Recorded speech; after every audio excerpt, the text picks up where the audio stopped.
Maana hatima ya binadamu ni mauti, siku yake imefika. Hajafa kwa sababu alikuwa chairman wa IBC. Hapana, hapana. Na pia kama pengine angesimama fahamu vile wengine wanasema, labda taifa la Kenya lingechomeka. At some point, as a man, as an officer, you must take a stand. And I think he took a stand. Jambo la pili, Mheshimiwa Rais, niko na wenzangu hapa magavana. Mimi niko na jukumu la kuambia kwa sababu the presidency is intimidating, is powerful na watu wanaogopa. Mimi nilikuwa nafanya na waziri anaitwa Michuki, walikuwa nasema ni mkali sana, but wakati alikuwa anaenda kuona President Mwai Kibaki, walikuwa wanapiga simu wanauliza secretary, leo mzako kwa mudi gani? Hata hawa mawaziri wanauliza, Your Excellency, before they come to you, wanakuuliza. Sasa kule kwetu kwa Council of Governors, hata ukiangalia mitandao yetu, there's a strong feeling kwamba devolution inakufa.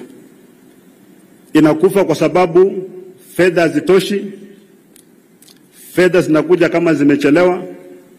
Majukumu ya county sasa hata hayachukuliwa na national government, sasa ni wabunge ndio wanafanya hayo majukumu. Wabunge wanajenga mahospitali level 3 and level 4 devolved function. Wajumbe wanajenga masoko devolved function. Kwa sasa tuko na vita kati ya counties, not with the national government but the National Assembly, kuhusu mambo ya road maintenance levy fund. Shilingi bilioni 10 can't use kwa sababu wajumbe pia wanataka kutekeleza miradi ya barabara kutumia hizo fedha. Your Excellency, we believe as the 47 of us kwamba ukitoa tu amri kwamba you guys in the National Assembly, you do not implement projects. These projects ziko kwa counties. Let the county governments deliver these projects. Kama ni conditional grant, hiyo pesa kuja kama conditional grant, and will be fine. If it atakuja, it's not very nice. Counties na National Assembly mnapelekana kule kwa koti, huyu analipa pesa wakili na national resources, huyu analipa wakili na national resources, and we are living in an environment where the resources are limited. That's my prayer to you, sir.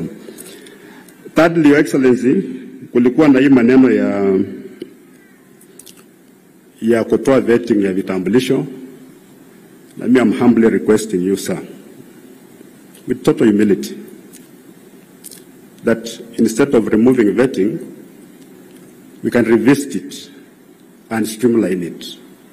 Tuhakikishe kwamba wale wazee ambao wanakaa katika hizo kamati wanakuwa vetted vizuri, wanalipa mshahara, maana walipi mshahara. Hata kama kuna mshahara inachelewa sana, alafu wanaleta ukora kidogo, ili watu wetu wa Kenya wapate vitambulisho. Sababu ya vetting